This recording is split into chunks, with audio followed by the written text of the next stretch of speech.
ন্যাটোর মধ্যে কোন্দল তৈরি করছে পুতিন।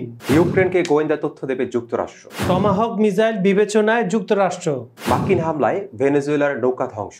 সুপ্রিয় দর্শক, বিশ্ব সংযোগে আপনাদের স্বাগতম। কেমন আছেন আপনারা? নিশ্চয়ই ভালো, আমরাও ভালো আছি। আপনাদের সঙ্গে আজকে আমি রয়েছি কাজল হায়দার, আমার সঙ্গে স্টুডিওতে রয়েছেন প্রবীর বড়ুয়া চৌধুরী। প্রবীরদা, আমাদের বিশ্ব সংযোগে দর্শক এবং আমার তরফ থেকে আপনাকে স্বাগত জানাচ্ছি। ধন্যবাদ কাজল ভাই।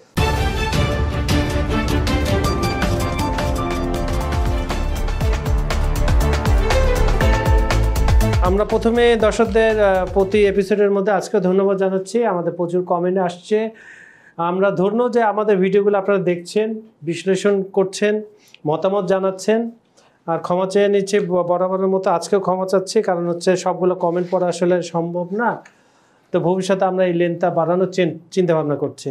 তো প্রথম আমরা কমেন্ট সেকশনে চলে যায়। জাহানারা রহমান নামে একজন লিখছেন, ট্রাম্প হলো একটা শয়তান, যেমন প্রতিজ্ঞা করেছিল মুসলিমদের জাহান্নামে নেবে, তেমনি ট্রাম্পের প্রতিজ্ঞা হলো মুসলমানদের শান্তিতে থাকতে দেবে না। উনি ওনার ব্যক্তিগত মন্তব্য জানিয়েছেন। শাহজালাল নামে আরেকজন দর্শক লিখছেন, Trump and president of Ukraine both are joker, they are not care about their nation, Trump want the Nobel prize, Ukraine want join to NATO, remain world enjoy the drama. উনি সুন্দর একটা কথা বলে, যে যা স্বার্থ নিয়ে আসলে ট্রাম্প ব্যস্ত তার নোবেল নিয়ে, নোবেল পাওয়া নিয়ে, ইউক্রেন হচ্ছে ন্যাটো, আর আমরা হচ্ছেন নীরব দর্শক। আরেক দর্শক লিখছেন, যার নাম আরমান, উনি লিখছেন, রাশিয়া চীন পৃথিবীতে বহুমেরু শাসনতন্ত্র চায়, একনায়কতন্ত্র শাসন ব্যবস্থা আমেরিকা চায় না। যে পর্যন্ত বহুমেরু শাসনতন্ত্র না হবে এই যুদ্ধগুলো থামবে না। উনি সম্ভবত ভারসাম্যের কথা বলেছেন। আগে যেমন সোভিয়েত ইউনিয়ন এবং মার্কিন যুক্তরাষ্ট্রের মধ্যে দেশগুলো ভাগাভাগি ছিল এবং একটা ভারসাম্য ছিল, সেই কথাটাই বলতে যাচ্ছেন। আরেকজন দর্শক দিচ্ছেন, রাশিয়া চীন একসাথে হলে সবার খবর আছে। আচ্ছা, এটা আমাদের বাঙালি টাইপের একটা মন্তব্য হয়ে গেল। তো পবিত্রা ঘুরে ফিরে তো ওই রাশিয়া থেকে আমরা বের হতে পারছি না, কারণ হচ্ছে প্রতিদিন কিছু না কিছু ডেভেলপমেন্ট হচ্ছে। এখন ডেভেলপমেন্টটা যদি ভালোর জন্য হতো তাহলে আমি লক্ষ্য করলাম, আপনি লক্ষ্য করেছেন কিনা জানি না, আমি গত 2 মাস যে এপিসোড করলাম এখানে কোনো আলোচনার কথা আর কেউ বলছে না। এখন কোনো আলোচনার কথা নেই। এবং এটা আসলে আমরা সাধারণত আলোচনা ফেসতে যাওয়ার পরে, উদ্যোগ ফেসতে যাওয়ার পরে সেটা শুনি। আসলে এখন এখানে অফিসিয়ালি কোনো আলোচনা ক্লোজ করে দেওয়ার বা অফিসিয়ালি আলোচনা হবে না এই ধরনের কোনো পক্ষ থেকে বলেন। এবং গতকালকেও আমি সম্ভবত রাশিয়ার পক্ষ থেকে দেখলাম যে ওনারা এখনো বলছেন যে ইউক্রেনের সাথে তারা আলোচনায় বসতে চান বা এক ধরনের আছে। কিন্তু এটা আসলে মানে ওই যে আমাকে ডেইলি রুটিন ওয়ার্কে কিছু কথাবার্তা বলতে হয়, হ্যাঁ, মানে সবকিছু বিষয়, সেই জন্য আসলে এক ধরনের তাদের বলতে হয়, তাই বলছে। আসলে এটা আসলে কোনো ধরনের কার্যকরী কোনো কথাবার্তা নাই। আমরা 3 মাস আগে আবার যেটা দেখতে পেলাম যে এই আপনার আলোচনা নিয়ে খুব দৌড়াদৌড়ি, আলাস্কা থেকে ওভাল অফিস, আবার মস্কোতে ডাকা হলো, ওরা বললো না জেনেভায় বসবে, অনেক কিছু আমরা আশায় বুক বেঁধেছিলাম। যাক, আমার প্রশ্ন হচ্ছে আপনার কাছে, ন্যাটোর মধ্যে এক ধরনের কোন্দল সৃষ্টি করছে পুতিন, এই এলিগেশনটা তাকে দেওয়া হয়েছে। এখন তো কোনোভাবে তো রাশিয়ার সাথে পারা যাচ্ছে না, দুর্নাম দিয়ে যদি ওনাকে থামানো যায়, এটা নিয়ে কিছু বলেন। এটা আপনার কাছে মানে একটা, আমি যেটা বলবো যে আমরা আসলে যুদ্ধক্ষেত্রে যেটা দেখি যে শত্রুর পক্ষের শিবিরে ঢুকে বা শত্রুপক্ষের মাঝখানে ঢুকে এক ধরনের প্যানিক সৃষ্টি করা, এক ধরনের তাদের মধ্যে একটা অন্তর্কন্দল সৃষ্টি করা। আসলে পুতিন সেই পুরনো পদ্ধতিটাই আসলে এই যুদ্ধে অ্যাপ্লাই করছে। বিষয়টা আসলে কিরকম? বিষয়টা হচ্ছে মানে খুব সুকৌশলে উনি ইউক্রেনকে একদিকে উনি সমান্তালে আক্রমণ করে যাচ্ছে। ইউক্রেনের যা মানে বিভিন্ন মিসাইল, ড্রোন যা দিয়ে আক্রমণ করা দরকার তা করছে। আবার পক্ষান্তরে উনি পাশাপাশি যে স্টেটগুলো আছে ইউরোপের, যেগুলো ন্যাটোভুক্ত দেশ, যারা ন্যাটোর মধ্যে আছে, সেই সব দেশের মধ্যে মানে যাদেরকে নিয়ে উনার অস্বস্তি, তাদেরকে উনি টেনশনে রেখেছেন। যেমন উনি ধরেছেন পোল্যান্ডকে, কারণ পোল্যান্ডকে আপনি জানেন যে পোল্যান্ডের দিয়ে করিডোর যে ব্যবহার করে ইউরোপ থেকে যত ইউক্রেনের অস্ত্র, খাদ্য যা আছে সবগুলো দিক দিয়ে আসছে। এবং এই জন্য পোল্যান্ড করে মোটামুটি এরপর দিলেন উনি এস্তোনিয়া এবং রোমানিয়াকে নিয়ে। এবং এস্তোনিয়া রোমানিয়ার বিষয়টা হচ্ছে খুব মজার কিছু, জাস্ট ফাইটার পাঠিয়ে একটা ফাইটারটা ওখানে ঘুরিয়ে চলে আসছে। এই ফাইটার পাঠানোর পর যেটা ঝামেলা যেটা হয়েছে সেটা হচ্ছে পুতিনের আসলে চেহারা সবাই দেখে ফেলেছে। পুতিন কখন কাকে মেরে অ্যাটাক করে বসবে এই ধরনের কোনো ধরনের নিশ্চয়তা নেই, কারণ ইউক্রেনে 3 বছর ধরে উনি আসলে যুদ্ধ করে যাচ্ছে। এরপরে যেটা হয়েছে, পোল্যান্ডের প্রধানমন্ত্রী বা পোল্যান্ডের সরকার সেটাতে একটু ঘাবড়ে গেল ড্রোনটা যাওয়ার পরে। এস্তোনিয়াতে যেটা হলো, এস্তোনিয়ার তো রীতিমতো মানে ওদের প্রধানমন্ত্রী ন্যাটো মহাসচিবকে বললেন যে আমরা একটা এই বিষয়ে একটা মানে বৈঠক বা এগুলো করতে চাই। এইটা উনি কেন করতে চাইলেন, এইটা করতে চাওয়ার পিছনের কারণটা কি ছিল সেটা তো এস্তোনিয়ার প্রধানমন্ত্রী জানেন, কিন্তু সবচেয়ে ইন্টারেস্টিং বিষয় হচ্ছে নেটোর মহাসচিব খেপে গেলেন। এই ধরনের ওটাকে উনি এক ধরনের বলতে গেলে উনি বলেন যে এটা আসলে মানে এই সময় এটা প্রয়োজন ছিল না। এই জন্য এইটার জন্য এখন যেটা হলো, নেটোর মধ্যে কেউ মহাসচিবের পক্ষে গেলেন, কেউ আপনার এস্তোনিয়ার পক্ষে গেলেন। মহাসচিবের পক্ষে গিয়েছেন তোদের দুই একটা দেশের পররাষ্ট্র মন্ত্রী গতকাল প্রসঙ্গে বলেছেন যে এইভাবে যদি বারবার আর্টিকেল 4টাকে টেনে নিয়ে আসা হয় তাহলে আর্টিকেল 4টা এখন বিষয় হচ্ছে আর্টিকেল 4 তাদের হচ্ছে রক্ষা কবচ। আর্টিকেল 4 দিয়ে তারা অনুযায়ী দিয়ে তারা আসলে ইউক্রেনের যেহেতু ইউক্রেন অ্যাটাক হওয়ার পর থেকে এইটা কিন্তু তাদের এদের সামনে চলে এসছে, ন্যাটোভুক্ত দেশগুলো এদের সামনে চলে এসছে।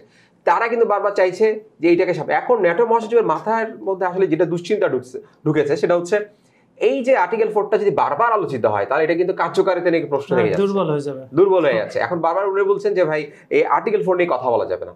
এইটাই নিয়ে এখন মোটামুটি, এবং এটা ফক্স নিউজ, আপনি জানেন ফক্স নিউজে করে ফেলে যে মহাসচিবের সাথে এস্তোনিয়ার প্রধানমন্ত্রী এটা উচ্চ বাক্য হয়েছে, এবং এটাতে যেটা হচ্ছে লিথুনিয়ার থেকে এরা পররাষ্ট্রমন্ত্রী, উনি আগে সাবেক সহকারী মহাসচিব ছিলেন, উনিও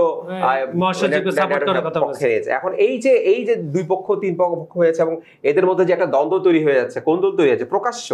আমরা যেটা বারবার সন্দেহ করছিলাম বা আমরা দেখে এসেছি যে 32টা দেশ, আপনি 2টা দেশ বাদ দেন, কানাডা আমেরিকা ছাড়া যে রাষ্ট্রগুলো ইউরোপের মধ্যে আছে বাকি 30টা, এদের মধ্যে সীমান্ত ঘেঁষা এবং সীমান্ত ঘেঁষা দেশগুলোর মধ্যে সমস্যা থেকেই থাকে এবং আর এদের মধ্যে মতবিরোধেরই সুযোগটা আসলে রাশিয়া নিচ্ছে। কারণ জানে যে আবার এদের মধ্যে অনেকে আবার রাশিয়াকেও সাপোর্ট করে, কারণ হ্যাঁ, এবং তুরস্ককে নিয়ে একটা অস্বস্তি আছে। হ্যাঁ, তুরস্ককে নিয়ে আবার অনেকে যারা তেল কিনছে, হ্যাঁ, ইউরোপের 3-4টা কান্ট্রি রাশিয়া থেকে এখনো তেল কিনছে কম দামে তাদের অর্থনীতি ঠিক রাখতে। এখন তারা তো আবার এই ভয় পাচ্ছে আমরা যদি রাশিয়ার পক্ষে চলে যাই তাহলে পুরো ইউরোপ আমাদের বিপক্ষে চলে যাবে। মানে মোট কথা হচ্ছে ইউরোপের কেউ আর স্বস্তিতে নাই। এবং সবচেয়ে বড় বিষয় যেটা মনে করা হতো, যে কিছুদিন আগেও যেটা মনে করা হতো সেটা হচ্ছে তাদের ইউনিটি বা তাদের একতার ক্ষেত্রে যেটা মনে হতো না, এটা আসলে তারা সবাই একদিকেই বন্ডিং, তারা ইউরোপিয়ান বললে সবাই একদিকে, ন্যাটো বললে সবাই একদিকে। এই বিষয়টা মানে এটা আসলে এই ঝামেলাটা না আসলে, এই সমস্যাটা না আসলে কিন্তু এটা পরিষ্কার হতো না। এবং এই পুতিন এই অবশ্যই এটাতে তাকে বুদ্ধি দেওয়ার জন্য কেউ না কেউ আছেন, এই জিনিসটা কেউ দেখিয়ে দিয়েছেন। নইলে আপনি খেয়াল করবেন যে পোল্যান্ডের কেউ একটু সামান্য হালকা পাতলা থ্রেট দিলেও এস্তোনিয়া বা রোমানিয়ার ক্ষেত্রে আসলে পুতিন এই মুহূর্তে যাওয়ার কোনো প্রয়োজন ছিল না। এটা আসলে এক ধরনের অ্যাডভান্স একটা, আমরা যে যুদ্ধের যে কৌশল, অ্যাডভান্স কৌশলে উনি আসলে এই কাজটা করেছেন। এবং এই জিনিসটা করার পরে কিন্তু আমরা ফলটা দেখছি। ফলটা কি হচ্ছে? ফলটা হচ্ছে আপনার এই জিনিসটা কিন্তু তারা ভয় পেয়ে গেছে, ভয় থেকে এখন দ্বিধাগ্রস্ত, এবং তাতে একটা কোন্দল তৈরি হয়েছে। এবং এই যে মানে এক ধরনের লুকোচুরি, যে আর্টিকেল 4টাকে সামনে আনতে চাচ্ছে না তারা, তাদের নিরাপত্তার খাতির এই জিনিসটাকে তোলা যাবে না, এইটা কিন্তু আবার তাদেরকে অসন্তুষ্ট করছে। এই যে 3-4টা কাজ একটি মানে আমরা বলি না এক ঢিলে দু পাখি মারা, এখানে আমার কাছে যেটা মনে হচ্ছে পুতিন এক ঢিলে আসলে 2 না 3 থেকে 4টা পাখি আসলে মেরে দিয়েছে। এইটাই হচ্ছে এখানে পুতিনের একদম সাকসেস যদি বলতে চান যুদ্ধক্ষেত্রে, এটা কিন্তু বিশাল একটা সাকসেস। আপনার যেটা বলছেন ইউক্রেনের বিরুদ্ধে তার সেনাবাহিনী যুদ্ধ করছে, পররাষ্ট্র মন্ত্রণালয় করতেছে ইউরোপের বিরুদ্ধে রাস্তা নাবো। আবার আমি বৃহস্পতিবার রাতে পুতিন যে একটা অনুষ্ঠানে বক্তব্য দিচ্ছিল, তার ভাষণটা শুনছিলাম, ইংরেজির ট্রান্সলেট যেটা হয়ে আসছিল সেটা দেখছিলাম। সেটাতে এত কিছুর পরও তিনি বলছেন আপনারা নিশ্চিন্তে ঘুমান, আপনাদের কোনো ভয় নেই, আপনারা অযথা জনগণকে বলছে, ইউরোপের জনগণ আপনাদের সরকারের মাথা নষ্ট হয়ে গেছে, তারা অযথা ভীত হচ্ছে। উনি আবার সমবেদনাও জানাচ্ছেন। আমার কাছে যেটা মনে হয় যে আসলে আমরা যদি ট্রাম্পের ক্যারেক্টারটা রাখি ইন্টারন্যাশনালি এবং পুতিনের ক্যারেক্টারটা রাখি, সেটা হচ্ছে পুতিন কথা কম বলেন, ট্রাম্প যতটা কথা বলেন, যতটা নিজেকে ইয়ে করেন, পুতিন সেই করতে আমরা হয়তো মাসে খুব বেশি হলে 4-5 বার ওনাকে ভোকাল হতে দেখি, তাও হয় কিনা আসলে তার ইয়ে না, তার স্টেটের যারা আছেন যারা বিভিন্ন তারা কথা বলেন। কিন্তু পুতিনের এই বিষয়টা, এই রোল প্লেটা তার হচ্ছে পুতিন যখন কোনো কিছু বলেন বাড়তি কথা বলেন না, এবং উনি খুব স্ট্রেইট কথা বলেন, এবং এই যে তার এই যে যদি উনি কোনো কৌশলে কিছু বলে থাকেন, আপনি যেটা বলছেন যে আসলে শান্তিতে ঘুমান, উনি আসলে শান্তিতে থাকতে দিচ্ছেন না, কিন্তু এটা কিন্তু ননসেন্স, আসলে ওনার থ্রেডটা কিন্তু ঠিকই রয়ে যাচ্ছে। উনি হয়তো বলছেন মুখে শান্তিতে থাকেন, কিন্তু তার যেই থ্রেড সেটা কিন্তু রয়ে যাচ্ছে। তাকে কিন্তু এই কথায় কিন্তু আমার কাছে, আপনিও বলবেন যে আমার কাছে মনে হচ্ছে না যে ইউরোপিয়ানরা আসলে শান্তিতে ঘুমাতে পারবে, বা পার্শ্ববর্তী সব ইউরোপিয়ান না, এই পার্শ্ববর্তী যারা টেনশনে আছেন যেসব দেশের, ওরা কিন্তু আসলে শান্তিতে ঘুমাতে পারবে আমার কাছে মনে হচ্ছে না। কারণ পুতিনের একটা সবচেয়ে বড় যেটা সেটা আমরা আগে আলোচনা করেছি, উনি আসলে ডিফেন্সের লোক, আর্মির লোক, যার ফলে ওনার যুদ্ধ কৌশল এবং মনস্তাত্ত্বিক যে বিষয়টা সেটা আসলে সবার থেকে আসলে ভিন্ন। মানে এখন পর্যন্ত দেখবেন যে বিশ্বে ক্ষমতাশীল যারা আছেন বা যারা যুদ্ধর সাথে জড়িত, তাদের মধ্যে একমাত্র পুতিনই কিন্তু সবচাইতে বেশি সময় ধরে এবং উনি সবচাইতে ওদের গোয়েন্দা সংস্থার যে প্রধান থেকে এখানে এসে, এই জায়গা থেকে এসে এই জায়গায় এসে, সুতরাং ওনার ধারাবাহিকতার মধ্যে কিন্তু একটা দেখবেন একটা মানে একটা খুব সিস্টেমেটিক ওয়েতে উনি এগিয়ে যাচ্ছেন। এবং এর ফলে ধরেন উনি যতদিন ক্ষমতায় আছেন এর 5 বার আপনার মার্কিন যুক্তরাষ্ট্রের প্রেসিডেন্ট চেঞ্জ হয়েছে, তারপরে আপনার ইউরোপের বিভিন্ন দেশের রাষ্ট্রপ্রধানের চেঞ্জ হয়েছে। এবং আমি যেটা খেয়াল করলাম, যুদ্ধের পর থেকে এই প্রথম পুতিন দীর্ঘক্ষণ বক্তৃতা করেছেন, কথা বলেছেন, যদিও সাংবাদিকদের তিনি উত্তর দেন, উনি ওনার বক্তব্যটা রেখেছেন। এবং ওনার বক্তব্য রাখাতে যেটা হয়েছে, আপনি যেটা বললেন, আমরা পুতিনকে যে হিসাবে চিনি, সেনাবাহিনীর লোক আসলে তেমন কোনো কথা বলে না, আর উনি তো সেনার তো। আর পুতিনও এর ব্যতিক্রম না। পুতিন তার দীর্ঘ 18 থেকে 20 বছরের এই কেরিয়ার যদি আপনি বলেন, এই রাষ্ট্রনায়কের বা বিভিন্ন সময় প্রেসিডেন্ট, বিভিন্ন সময় প্রধানমন্ত্রী, এখন তা উনি সংবিধান চেঞ্জ করে আবার প্রেসিডেন্ট, তো সব কিছু মিলিয়ে উনি কম কথা বলেন। এই জন্য হয় কি, সারা বিশ্বের মানুষ, বিশেষ করে তার বিপক্ষে যারা থাকে, আমরা যেটাকে তর্কের খাতিরে বলে শত্রুপক্ষ, তারা খুব ভয়ে থাকেন যে পুতিন কি বলছেন। কারণ পুতিন তো আর অন্য দেশের রাষ্ট্রপ্রধানদের না যে রাজনীতিবিদ, মানে কথার খেলা খেলবে, উনি স্ট্রেট ফরওয়ার্ড। এই জন্য বক্তৃতা প্রতিটা শব্দ উনি, আমার কাছে যেটা মনে হয়েছে, উনি মোটামুটি খেলছেন, ইউরোপ খেলছেন, উনি নিয়মিত খেলছেন। এবং এই যে আপনি যেটা আমরা যেটা আলোচনা করছিলাম শুরুতে, এই যে এই খেলাটা কিন্তু উনি, আমার কাছে কেন জানি মনে হচ্ছে উনি ফলটা কিন্তু জানতেন, যেটা ফল কি হবে, উনি দ্বন্দ্বের যে ফলটা, সেই ফলটা কিন্তু উনি আগে থেকে জানেন এবং সেই অনুযায়ী কিন্তু খেলে যাচ্ছেন। মানে এই যে প্রতিনিয়ত উনি কিন্তু দেখবেন প্রতি সপ্তাহে প্রতি ইয়েতে কিন্তু নতুন নতুন টপিক দিয়ে, নতুন নতুন ইস্যু দিয়ে কিন্তু ব্যতিব্যস্ত রাখছেন। এই জন্য তো আপনার অন্য কেউ, আপনার মার্কিন যুক্তরাষ্ট্র বলেন আর ন্যাটোভুক্ত দেশগুলা বলেন, এরা বুঝতে পারছে না যে পুতিনের পরবর্তী, এইটা এখন বিষয় এরকম হয়। আপনি যেটা খুব ভালো কথা, আমার কাছে এটা হচ্ছে পুতিন আসলে কি খেলবে, ওটা আসলে ওটার টেনশনে থাকে। মানে প্রতিপক্ষ বা আমরা যেটা যাদেরকে শত্রুপক্ষ, তারা কিন্তু এক ধরনের মানে এর মধ্যে থাকে যে পুতিন আসলে কি খেলতে পারে, কারণ খুবই নতুন কিছু দিচ্ছেন বা ভিন্ন ধরনের দিচ্ছেন, যেটা আসলে আগে থেকে আজ করা যাচ্ছে না।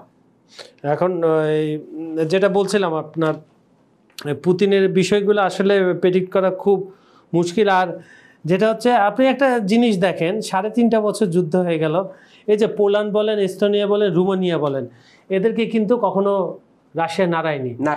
তাহলে রাশিয়া ভালো করে জানে যে আমার সেনাবাহিনী খুব ভালো হ্যান্ডেল করছে ইউক্রেনকে। এবং এই 3.5 বছর যে নিষেধাজ্ঞা দিয়েছে ইউরোপে, মার্কিন যুক্তরাষ্ট্র, ন্যাটো বা ইউরোপিয়ান যাই বলেন,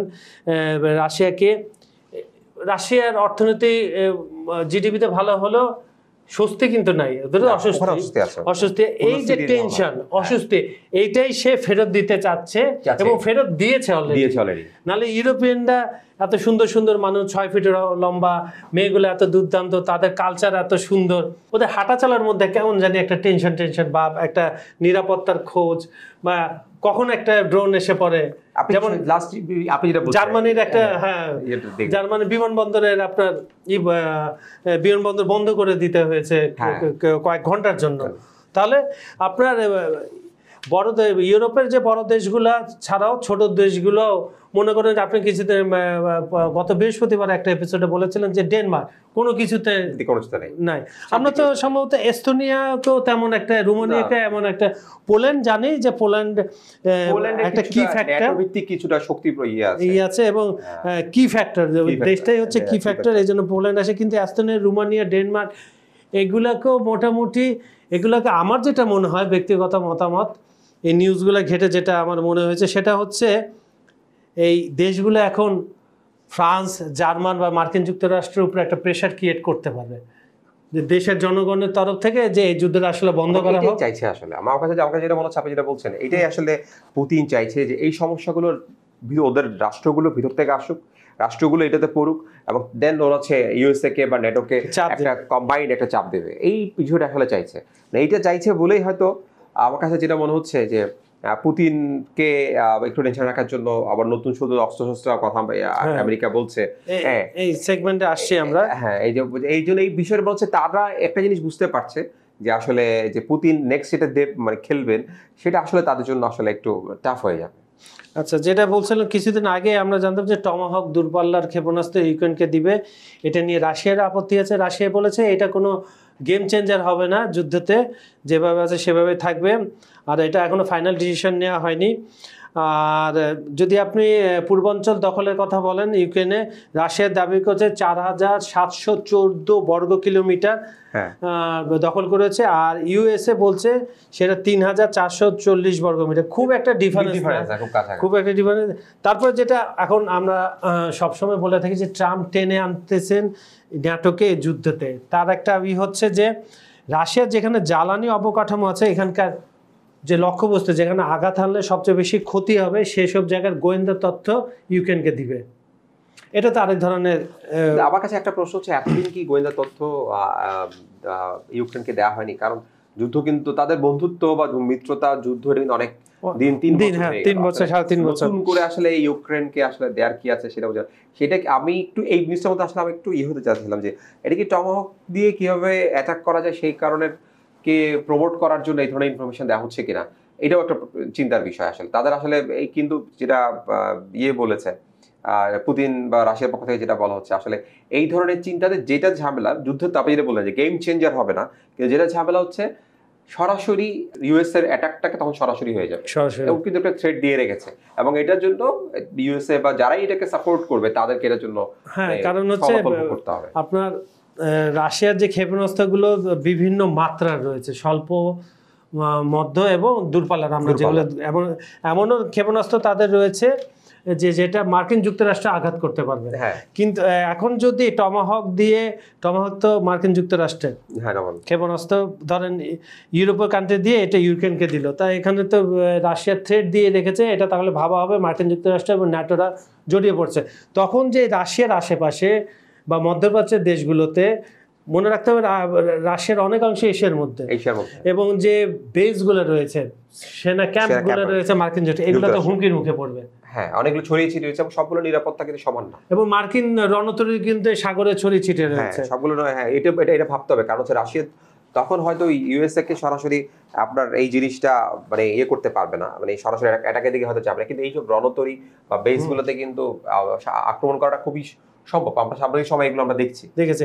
কারণ যদি এগুলা টমাহক দিয়ে শুরু হয়ে গেল আক্রমণ বা থ্রেট দেখলো, তখন তো আর রাশিয়া ক্ষেপণাস্ত্র পাঠাবে না মার্কিন যুক্তরাষ্ট্রের উদ্দেশ্যে, তার রেঞ্জের মধ্যে যেগুলো আছে সেগুলো নিশ্চিত যেগুলোকে ডোবানো সম্ভব বা বেস ক্যাম্প উড়িয়ে দেওয়া সেগুলো তো টার্গেট হয়ে যাবে। এটাই ভয় হচ্ছে আমাদের তখন যুদ্ধটা আমরা যেটা বলি যে তৃতীয় বিশ্বযুদ্ধের দিকে যাবে কিনা, এটাই ভয় আমাদের সবার। আচ্ছা, আরেকটা নিউজ দিয়ে আমরা আজকে অনুষ্ঠানটা শেষ করতে যাচ্ছি, সেটা হচ্ছে আপনি জানেন গত 10-15 দিন যাবত একটা ঘটনা ঘটছে ভেনেজুয়েলা এবং মার্কিন যুক্তরাষ্ট্রের মধ্যে।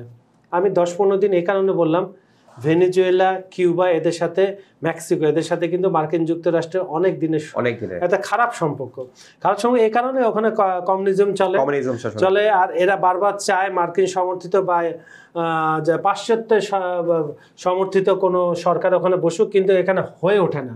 কারণ হচ্ছে সে দেশগুলোর তেল আছে, গ্যাস আছে, অতটা উন্নত না হলো তারা কিন্তু এই যে কমিউনিজমকে ধরে রেখেছে দেশ, অর্থনীতির অনেক বেশি স্বয়ংসম্পূর্ণ। এখন এই যে আপনার মাদুরার আগে যিনি ছিলেন তার সাথেও মার্কিন যুক্তরাষ্ট্রের একটা সমস্যা ছিল, পাশ্চাত্যের সমস্যা ছিল। এখন মাদুরাকে মাদকের সাথে মিলিয়ে সীমান্তে কিন্তু বা উপকূল অঞ্চল, এখানে কিন্তু এক ধরনের সমস্যা তৈরি হচ্ছে। এটা নিয়ে একটু বলে আমরা বিদায়। এটা আসলে একটা বিষয় যে মার্কিন যুক্তরাষ্ট্র যদিও বলছে যে এটা আসলে মাদক নিয়ে সমস্যা, কিন্তু এটা ভেনেজুয়েলার সরকার বা মাদুরা এটা আসলে মেনে নিচ্ছেন না।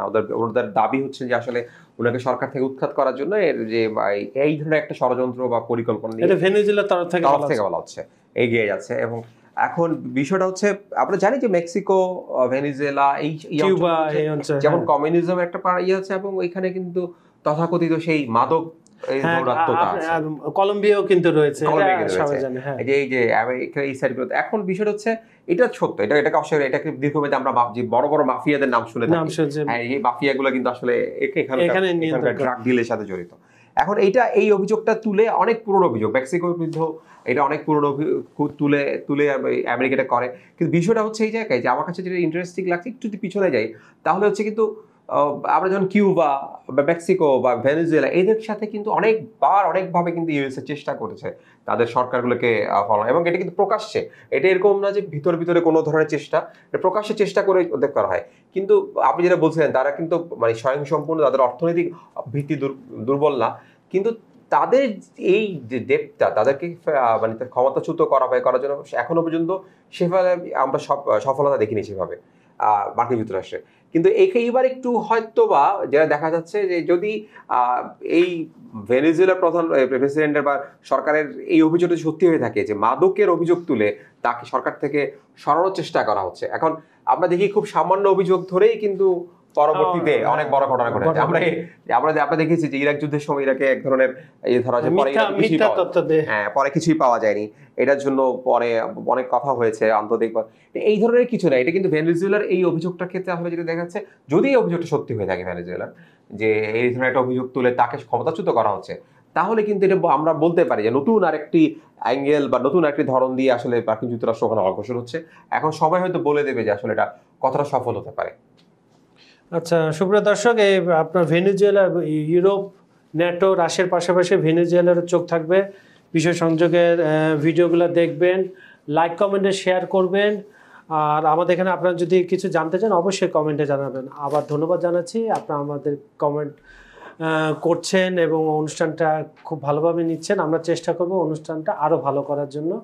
সেই প্রত্যাশা নিয়ে আজকের মতো বিদায় নিচ্ছি। আগামীকাল আবার দেখা হবে। ধন্যবাদ সবাইকে।